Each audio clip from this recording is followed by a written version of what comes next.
अब इनको बाबा रियाज साहब अपनी तरफ से iPhone 11 Pro Max गिफ्ट करेंगे। फ्रेंड, जैसा कि आप सब मुझे जानते हैं, मैं आपका बड़ा भाई Ishroz Sajid, welcome to another vlog. तो ये व्लॉग बहुत इंटरेस्टिंग है क्योंकि आज के व्लॉग में हमारे पास दोस्त ज़मान का चैलेंज का मैच है। तो ज़मान, आप क्या कहना चाहते हैं अपने व्यूअर्स? अस्सलाम वालेकुम जनाब, भाई क्या हाल है? ठीक ठाक हो?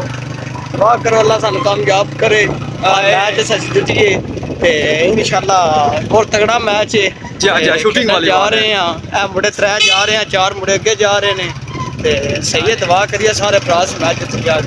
जैसा कि फ्रेंड्स आपको पता चल गया कि ज़मान भाई का वॉलीबॉल का मैच है चैलेंज का, तो उस हवाले से हम मैच खेलने जा रहे हैं। ग्राउंड के पास तकरीबन आ गए हैं, आमने सामने यानी कि चैलेंज का मैच है। तो आप सामने दुआ करनी ज़मान भाई जीते हैं और इंशाल्लाह नेक्स्ट वीडियो में बताएंगे कि ज़मान भाई जीते क्या या रहे थे। जियो और हमारे चैनल को क्या हमारे चैनल को सब्सक्राइब करो, लाइक करके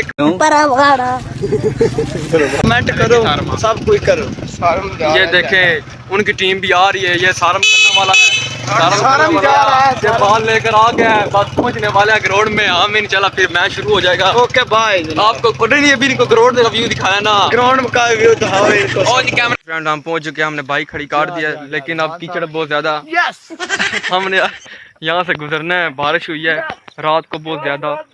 जी जी क्या है भाई ये? एक मिनट ज़मान भाई, बारिश हुई थी, चीकड़ बहुत ज्यादा हो गया। बहुत चिकन हमारे इनका ग्राउंड भी बहुत अच्छा है जी, जो सूख जाता है। हाँ ये बात है साहब ने सरदार साहब ये बात हो। हम ग्राउंड में पहुंच चुके हैं, ज़मान भाई का चैलेंज का मैच है। तो आप सबने प्रे करनी है ज़मान भाई जीत जाए। बड़ा लजपाले अली जो लगिया निभा जान दे, बड़ा लजपाले अली जो लगिया निभा जान दे, ओ जिदे कोलों तू सड़ गए, जिदे कोलों तू सड़ गए, ओ अरशा दे जान दे, बड़ा लजपाले अली जो लगिया निभा जान दे, बड़ा लजपाले अली।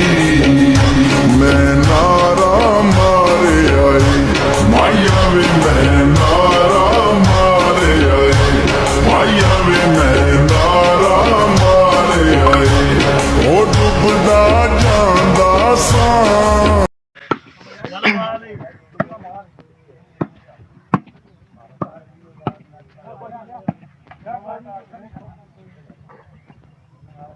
मैं से तो बाल चुक सर तुम ही।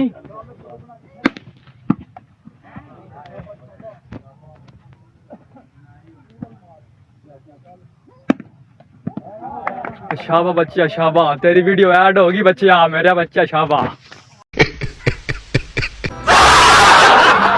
मान साथ दोस्ती गेम जीत गया हूं, दूसरी गेम लग जा जा गाइस, क्या सब गेम शेम दुआ करियो, फिर दुआ करो बार बाकी अल्लाह पाक खैर करे। दे कर ला मैच दूसरी गेम दी फिर तुम दसंगे। दोस्तों जैसा कि तुहानू पता साडा मैच हा ते ज़मान भाई मैच विन कर गया। ज़मान भाई आप क्या कहना चाहेंगे? जी आज ही तुसी दुआ कीती है, ਤੁਹਾਡੇ ਭਰਾਵਾਂ ਨੇ ਦੁਆਵਾਂ ਨਾਲ ਮੈਚ ਵਿਨ ਕੀਤਾ ਹੈ। उस्ताद जाफर ने माशाल्लाह माशाल्लाह। अब इनको बाबा रियाज साहब अपनी तरफ से iPhone 11 Pro Max गिफ्ट करेंगे। चलो जी बाबा जी, माशाल्लाह माशाल्लाह, मुबारक हो। ओके, बाकी कह दे चैनल सब्सक्राइब कर, चैनल सब्सक्राइब करो, लाइव ते जाके कमेंट करके फोन दिखा दो फोन। माशाल्लाह मुबारक हो भाई यार, बहुत बहुत ज्यादा।